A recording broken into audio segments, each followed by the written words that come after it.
Hello students, तो कैसे हैं आप लोग। आई थिंक सब लोग अच्छे होंगे। आज की जो हमारी क्लास है प्रोबेबिलिटी की 5 नंबर की क्लास।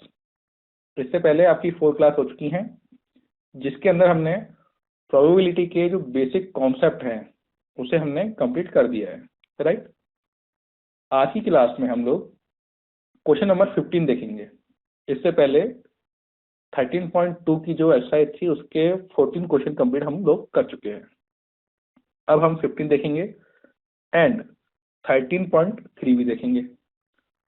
तो अभी तक अगर आपने जो लास्ट वाले वीडियोज हैं, लेक्चर हैं, नहीं देखे हैं उनको देख लें, तो जिससे आपके क्या है जो बेसिक कॉन्सेप्ट है वो क्लियर हो जाएंगे एंड आपको ये वाला जो वीडियो है उसे समझने में काफ़ी इजी रहेगा, मतलब उसे आप इजीली समझ पाएंगे, right.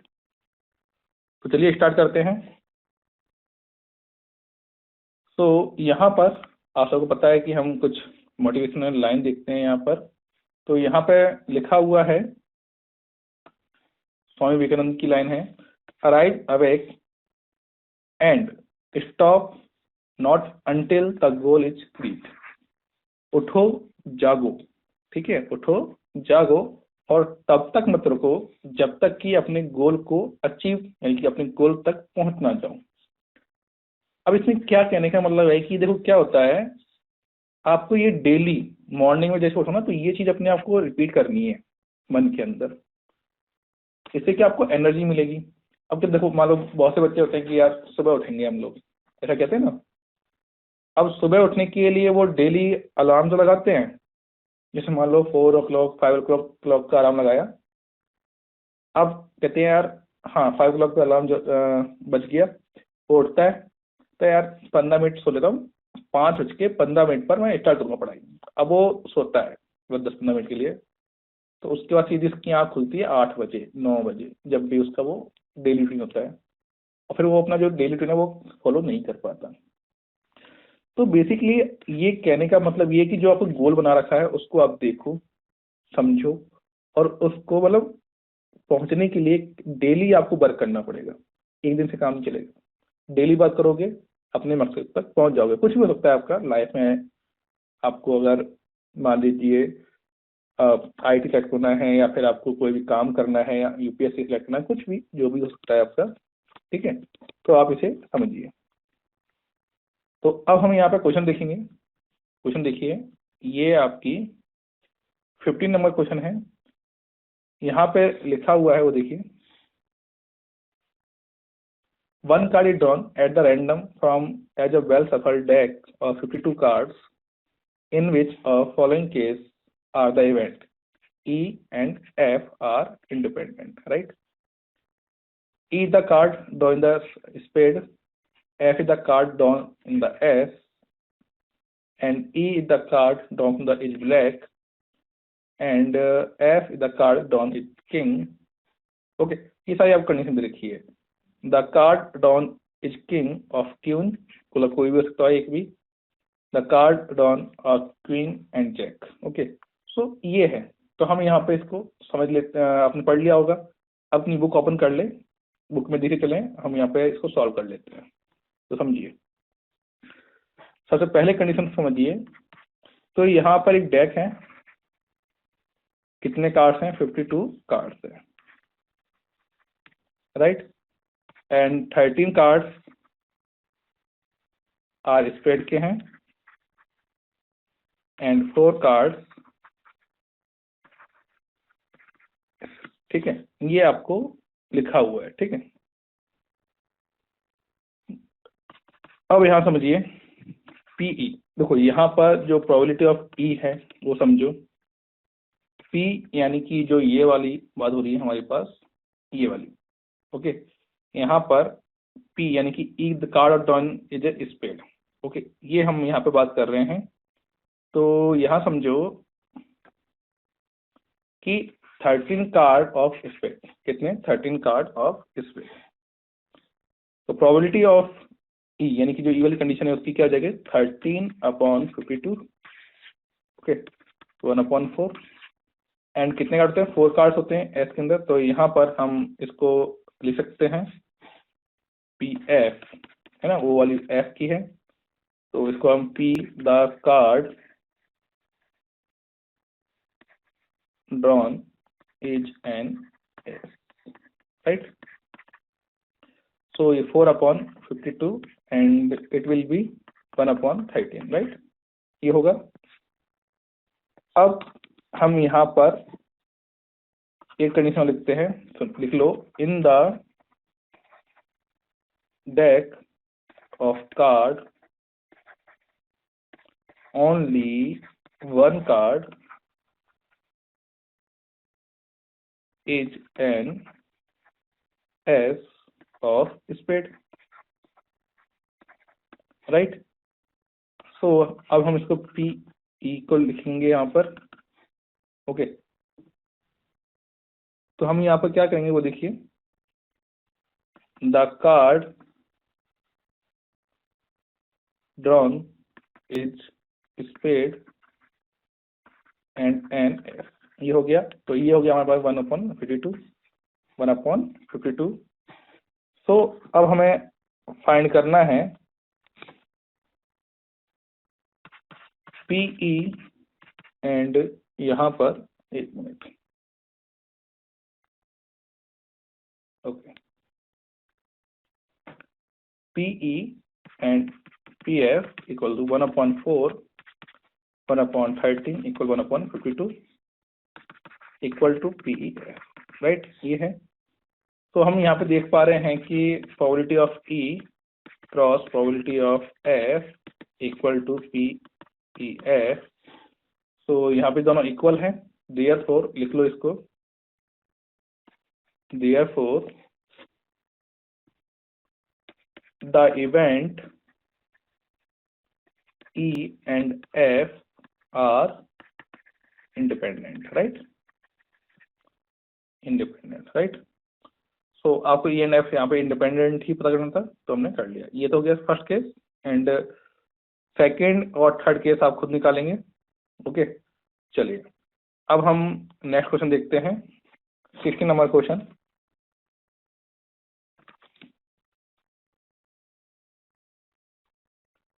In a hostel, 60% of students read Hindi, okay, newspaper, and 40% read English newspaper, and 20% read both Hindi and English newspaper. A student is selected at random. अब यहाँ पे आपको क्या क्या फाइंड करना है वो देखो। Find the probability that she reads neither Hindi or English newspaper. If she reads Hindi newspaper, find the probability that she reads English newspaper. If she reads English newspaper, find the probability that she reads Hindi newspaper. Okay. देखिए अब ये 16 number question है, ये हम करेंगे, and 17, 18 आप खुद कर लेंगे, इजीली है। चलिए आइए करते हैं। तो this is your 16 question, okay. तो यहाँ पे हम लिख लेते हैं, सुनिए, late H denotes the student who read Hindi newspaper, right?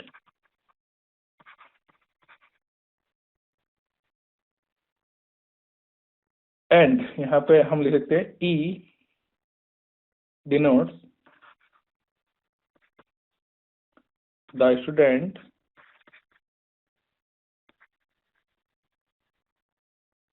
who read English newspaper, right?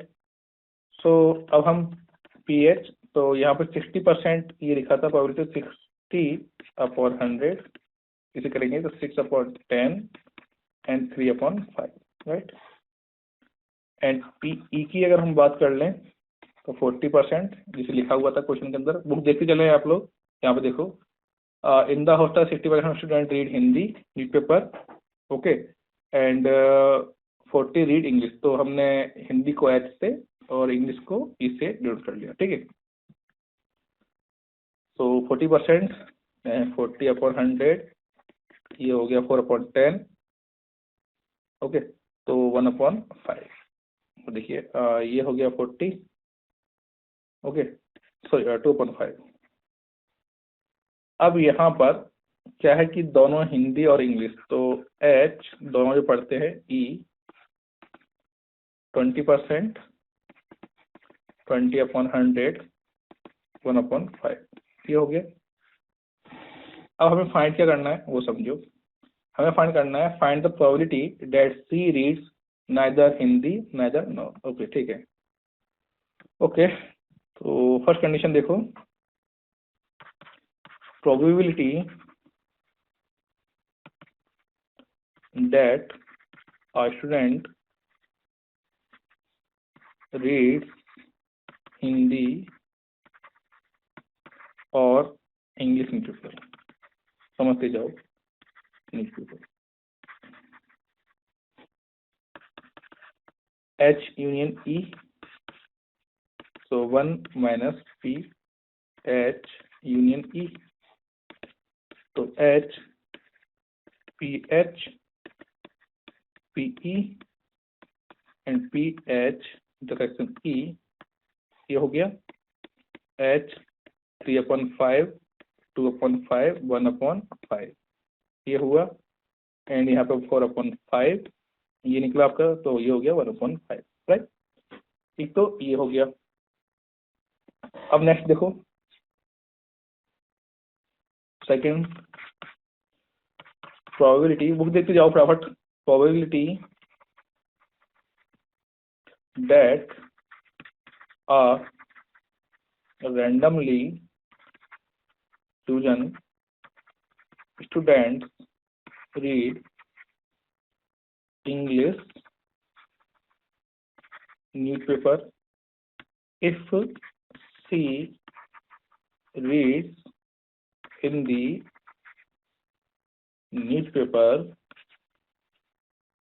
is given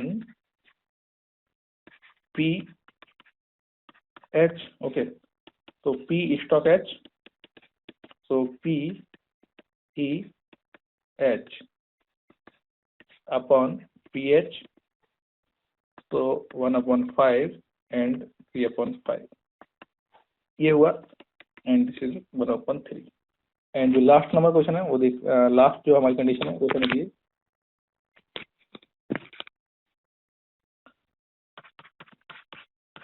third,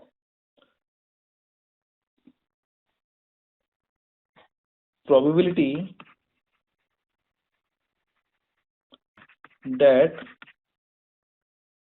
randomly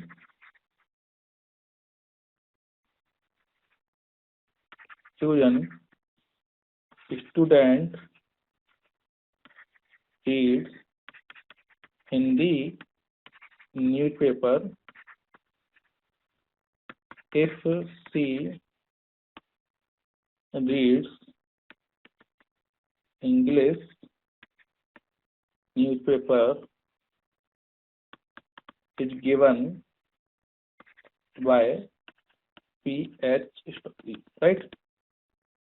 तो अब यहाँ पर हम लिखेंगे P H union E and P 1/5, 2/5, 1/2, okay. So that's it, your solution, right. तो ये हो गया। अब आगे बढ़ो, 17 आप करेंगे। अब हम बढ़ते हैं 13.3 की तरफ, राइट। 13.3 पे आओ, बेस थ्योरम। अब देखो यहाँ पर हम एक बार पहले देख लेते हैं कि हमारे पास जो सिलेबस था वो क्या क्या रिमूव किया गया है।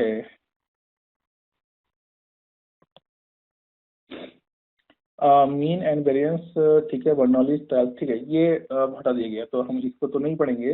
अब देखिए बेस थ्योरम। अब देखो यहाँ समझो बेस थ्योरम में क्या होता है आपके, सिंपली हम क्वेश्चन देख लेंगे, है ना। ये पढ़ लो थोड़ा एग्जाम्पल। मैं थोड़ा इसको देखता हूँ, यूज करते हैं इसको।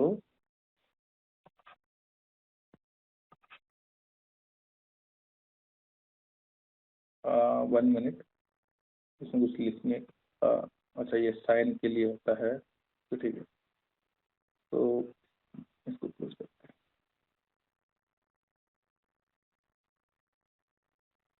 ओके, कुछ इसमें लिखने के लिए यहाँ इसमें सिर्फ हाईलाइटर ही है ना।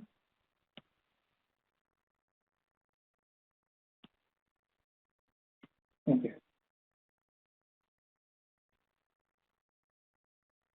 so consider that there are two bags, first and second. Bag 1 contains 2 white and 3 red, okay, walls, and bag second contains 4 white, 5 red walls. One wall is drawn at the random from one of the bags. We can find the probability of selecting any of the bags 1 by 2, or probability of drawing a wall particular color, say white from the particular bag, say bag 1. In other words, we can find the probability that the wall draw is of a particular color if we are given the bag from which the wall is drawn. What can we, तो देखिए ये तो वो होगी best theorem का, हम समझते हैं क्या होता है, ठीक है। Okay, set E1, E1, E2, En is the set to represent the sample space S. Okay, so EI, EJ equal EI intersection EJ phi and I not equal to J. तो यहाँ पर I J ये 1 2 3 n तक है। ये कुछ conditions हैं जिसे हम समझेंगे यहाँ क्वेश्चंस में। And theorem of total probability ये आपकी पूरी प्रूव करने के लिए आ जाती है। हम इस क्वेश्चन के थ्रू, इसको पहले देखो क्वेश्चन देख समझ लेंगे, उसके बाद हम यहाँ पर देखते हैं। तो यहाँ पे देखो, समझो पहले क्वेश्चन, जब क्वेश्चन देख लोगे तो आपको ऊपर समझ में अपने आप आ जाएगा। वो देखिए, a person has undertaken the construction job, the probability 0.65 that there will be strike, और 0.80 दैट, अभी इसकी डेली लाइफ से जुड़ा हुआ है, 0.80 that construction job will be completed on the time. If there is no strike and 0.32 that the construction job will be completed on the time. If there is a strike, determine the probability that construction job will be completed on time. Okay, तो मतलब ये कह रहा है कि अगर मान लीजिए कि यहाँ पर क्या पूछा आपसे, कि अगर मान लीजिए स्ट्राइक होती है, ओके, कि अगर स्ट्राइक होती है तो कितने टाइम में जो कंस्ट्रक्शन वर्क वो कंप्लीट हो जाएगा, right. Okay, if there is a strike, अगर स्ट्राइक होती है तो कितने टाइम में कंप्लीट हो जाएगा। ओके, तो let is the event that the construction job will be complete on time. तो हमने यहाँ पे ए मान लिया कि वो इवेंट है जहाँ पर ये कंस्ट्रक्शन जॉब कंप्लीट हो जाएगा, and B with the event that there will be a strike, और बी क्या है कि वो इवेंट जहाँ पे स्ट्राइक होगी, राइट। दोनों लगे हैं, वी हैव टू फाइंड, हमें फाइंड करना है पी ए, प्रोबेबिलिटी ऑफ ए की कंस्ट्रक्शन वर्क कंप्लीट हो जाएगा, राइट। तो फर्स्ट कि यहाँ पे लिखा हुआ है कि प्रोबेबिलिटी आर 0.65 दैट विद कि 0.65 की प्रोबेबिलिटी है कि उस टाइम स्ट्राइक होगी, समझ रहे हो। तो क्या हो गया, प्रोबेबिलिटी पहले ही हो गया है 0.6 है, तो 0. और हमने स्ट्राइक को क्या माना है, बी माना है, तो पी भी कितना हो गया 0.65। Okay, now second 0.80 that construction will be completed on time if there no strike, कि अगर कोई स्ट्राइक नहीं होती है तो 0.80 प्रोबेबिलिटी है कि वो वर्क कंप्लीट हो जाएगा। पी नो स्ट्राइक, यहाँ पे नो स्ट्राइक होगी, तो एंड यहाँ पे क्या हो जाएगा, देखिए नो स्ट्राइक की अगर बात करें हम लोग, तो P B, okay, P dash and 1 minus P B, ये वाला आपकी बात कर लेंगे हम लोग, एंड 1.065, 1 माइनस 0.65, तो 0.35 ये हो जाएगा। मतलब यहाँ पर हमने क्या किया, हमने यहाँ पर जो ये की प्रोबेबिलिटी की स्ट्राइक नहीं होगी उस केस की प्रोबेबिलिटी हमने यहाँ पे निकाल दी, तो इसको हमने क्या कंसीडर कर लिया, पी नो स्ट्राइक। अब यहाँ देखिए पी ए स्टॉक बी 0.32 हमें गिवन है, क्या है देखो, if there no strike and 0.32 that construction job will be completed on time if there is a strike, कि अगर स्ट्राइक होगी तो वहां पर इतनी ही है आपकी, तो P A B 0.32 and P A B 0 dash, तो 0.80 ये हो गया। Okay, so since event B and B dash from the position of the sample space S and therefore by theorem of total probability we have, so P A P B ये आपकी पूरी एक theorem हो गई जिसका हम use करेंगे। Okay, और 0.65 0.32 ये क्रॉस मल्टीप्लाई किया, ये किया, तो हमारे पास ये प्लस कैलकुलेशन पार्ट हो गया आपके सामने।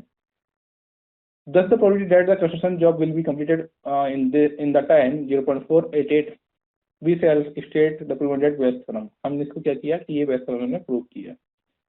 अब यहाँ पर ये E1 E2 या अगर n non-unity event which is constitute partition sample space as E1 E2 En and pairwise disjoint E1 intersection union E2 union and union En equal S। Okay, so हमने यहाँ पर ये पूरा जो यहाँ पर प्रूव आपका ये इम्पोर्टेंट चीज है, इसका एक बार लिख लीजिएगा ध्यान से। ओके, तो ये देखिए अब यहाँ पर हम इसका यूज करेंगे, समझिए आप, इसका हम यूज करेंगे। क्वेश्चन में कैसे यूज करेंगे वो हम समझेंगे। ओके, क्वेश्चन में हम डायरेक्ट इसका यूज करेंगे, तो उसके लिए हम यहाँ पर अभी इसका प्रूफ दे रखा है आपको कैसे क्या किया है। देखिए PEI जो कंडीशन हमें दे रखी है यहाँ पर, इसको सॉल्व करके आपको for any i equal to 1 2 3 4 integers के लिए आप वैल्यू रख सकते हो। तो मल्टीप्लिकेशन रूल्स हमने इसको सॉल्व किया, बट इसको अभी हम ये आपको जो याद रखने वाली चीज़ है, ये वाली चीज़ रखने की जो आपको अप्लाई करनी होगी एग्जाम के अंदर जब क्वेश्चन आता है इसका, राइट। तो अब देखिए यहाँ पर ये अलग अलग कंडीशन, जैसे जैसे कंडीशन बढ़ती जाएंगी, जैसे 3 कंडीशन है तो 3 कंडीशन के लिए है, अगर 4 कंडीशन तो 4 कंडीशन के लिए अलग हो जाएगी आपकी। तो आपको इस तरीके से यहाँ पर इसको यूज करना है, ठीक है। सो अभी आप इसको ऐसा देखो, हम लोग इसको इस तरीके से एक मिनट को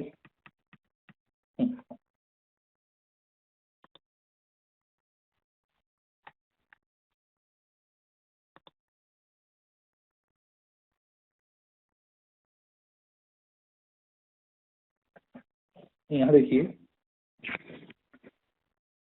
तो फर्स्ट नंबर क्वेश्चन देख लेते हैं पहले, जो कि इजी है आपका। देखो समझो,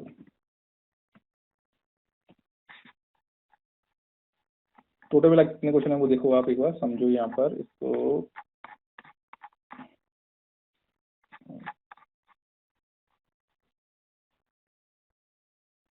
आपकी 14 क्वेश्चन है, तो हम इसको कंप्लीट कर लेते हैं, है ना। An urn contain 5 red and 5 black balls, and a ball is drawn at random. Its color is noted that it's returned to the urn.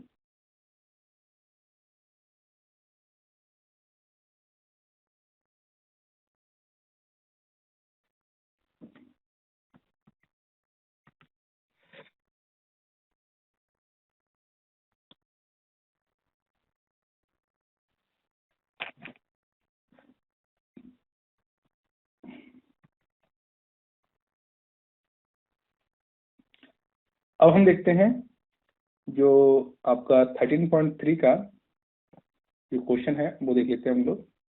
First number question, okay, ये देखिए, an urn contains 5 red and 5 black balls. A ball is drawn at random. Its color is noted and is returned to the urn. Moreover, 2 additional balls of the color drawn are put in the urn and then a ball drawn at random. What is the probability that second ball is red? Okay, so ये हमें question है, इसे कैसे करना है वो देखिए। तो यहाँ पे लिखा है कि मतलब यहाँ पे हमें जो दे रखा है कि a urn contain 5 red and 5 black balls, right, ये हमें गिवन है। सो हम यहाँ सपोज कर लेंगे कि let a red ball be drawn in the first attempt, right. So P drawing a red ball 5/10 by 2, right. जो P है ड्रॉइंग रेड बॉल 5/10, टोटल मिला कितनी है देखो, यहाँ पर टोटल मिला के 5 रेड एंड 5 ब्लैक है, दोनों का सम किया कितना हो गया, 10 हो गया। एंड यहाँ पर रेड बॉल का जो डॉग की कितनी पॉसिबिलिटी है 5/10 1/2। अब हम इफ कंडीशन देखो, if 2 red ball are added to the urn, right? Then the urn contain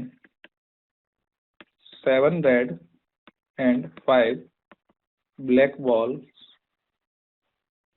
So P drawing red ball, second condition के हिसाब से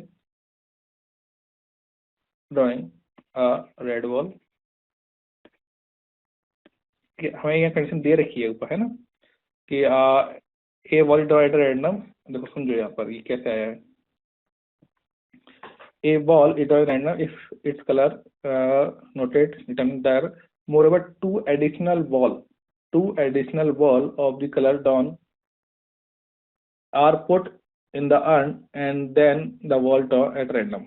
तो यहाँ पे 2 बॉल डाली गई है, राइट, 2 बॉल डाली गई है। तो देखो ये जो बॉल थी आपकी रेड बॉल वाली वो पहली 5 थी, उसमें अगर उसमें 2 बॉल और ऐड कर देते, यानी कि देखो पहले मान लो यहाँ पे ओके ये बॉल थी, राइट, और ये आप ब्लू मान लो, इसको ब्लैक मान लो,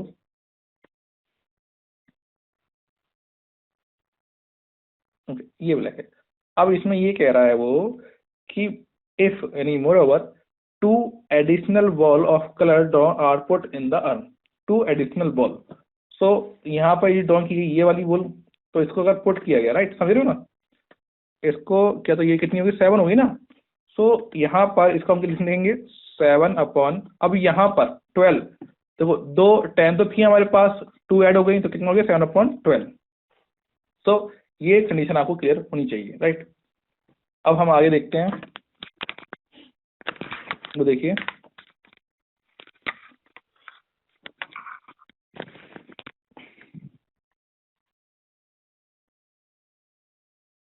वो देखिए क्या है, let a black ball be drawn in the first attempt, right. So P drawing a black ball in the first attempt, तो 5/10, ओके। सो टोटल 5 थी तो इसको 5/10। अब यहाँ समझो,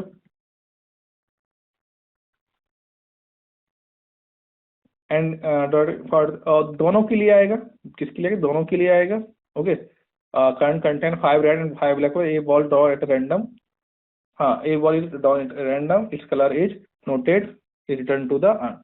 हमें बताया नहीं गया था कि हम दोनों का यूज करेंगे यहाँ पर, ओके। इफ 2 लिखते जाओ आप, ball are added to the urn then the urn. अब देखिए उस केस में पहले वाले में रेड हो गया था 7, अब यहाँ पे जो ब्लैक है वो क्या जगह हो जाएगा, contain 5 red and 7 black, right. तो P drawing, P draw red ball, sorry black ball. तो इस केस में देखो यहाँ समझो, तो फर्स्ट टर्म में अगर ब्लैक है और यहाँ पे, तो ये भी कितना हो जाएगा, अच्छा यहाँ पे रेड हो जाएगा तो 5/12। अब यहाँ पे 5/12, 5 + 10, हमें रेड होगी निकालनी, तो 5 प्लस, तो 5/12 दी, रेड की निकाल दी हमने। देयर फॉर द प्रोबेबिलिटी, अब प्रोबेबिलिटी समझो, therefore the probability of drawing second ball as red is, so अब देखो सबसे पहले हमने क्या निकाला था 1/2, राइट। 7/12 प्लस 1/2 5/12। सो अगर इसमें देखो 1/2 दोनों को निकाल दिया हमने। 1/2 सबसे पहले कंडीशन जब 1/2 7/12 आया था, सेकंड 1/2 5/12 हो गया। 1/2 कॉमन निकाल लो, 7/12 प्लस 5/12 क्या हो गया। दोनों को सॉल्व करेंगे तो 7 कितना जाएगा 1/2 क्रॉस 1 एंड दिस इज 1/2 कितना हो जाएगा 1/2। सो ये हमारे पास इसका सॉल्यूशन आ गया, राइट। तो इस तरीके से आपके क्वेश्चन सॉल्व होते हैं। ओके, अब हम इसको कुछ तरीके से समझते हैं, आगे समझो एक और क्वेश्चन। ठीक है, अभी हम इसको यहीं पे फिनिश करते हैं। नेक्स्ट वीडियो में हम इससे आगे बात करेंगे कि कैसे क्वेश्चन और होंगे, राइट।